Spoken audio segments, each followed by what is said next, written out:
Monday, the 2nd of September, 2024. First reading. Reading from the first book of Corinthians. When I came to you, brothers, it was not with any show of oratory or philosophy, but simply to tell you what God had guaranteed. During my stay with you, the only knowledge I claimed to have was about Jesus, and only about him as the crucified Christ. Far from relying on any power of my own, I came among you in great fear and trembling, and in my speeches and the sermons that I gave, there were none of the arguments that belong to philosophy, only a demonstration of the power of the Spirit. And I did this so that your faith should not depend on human philosophy, but on the power of God.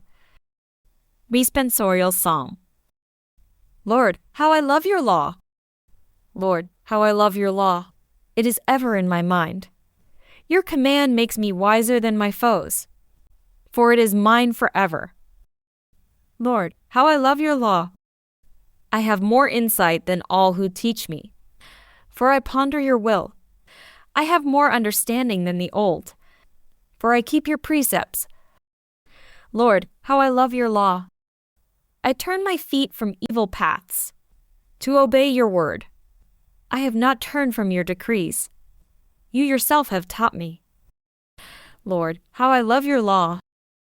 Gospel acclamation. Alleluia, alleluia! I am the light of the world, says the Lord. Anyone who follows me will have the light of life. Alleluia! Gospel. Reading from the book of Luke. Jesus came to Nazareth, where he had been brought up, and went into the synagogue on the Sabbath day as he usually did. He stood up to read, and they handed him the scroll of the prophet Isaiah. Unrolling the scroll, he found the place where it is written, "The Spirit of the Lord has been given to me, for he has anointed me. He has sent me to bring the good news to the poor, to proclaim liberty to captives, and to the blind new sight, to set the downtrodden free, to proclaim the Lord's year of favor."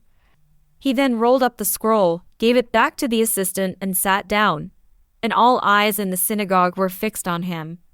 Then he began to speak to them, "This text is being fulfilled today, even as you listen." And he won the approval of all, and they were astonished by the gracious words that came from his lips. They said, "This is Joseph's son, surely." But he replied, "No doubt you will quote me the saying, 'Physician, heal yourself and tell me. We have heard all that happened in Capernaum. Do the same here in your own countryside.'" And he went on, "I tell you solemnly, no prophet is ever accepted in his own country. There were many widows in Israel, I can assure you, in Elijah's day, when heaven remained shut for 3 years and 6 months and a great famine raged throughout the land. But Elijah was not sent to any one of these.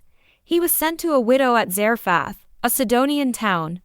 And in the prophet Elisha's time there were many lepers in Israel, but none of these was cured, except the Syrian, Naaman. When they heard this, everyone in the synagogue was enraged.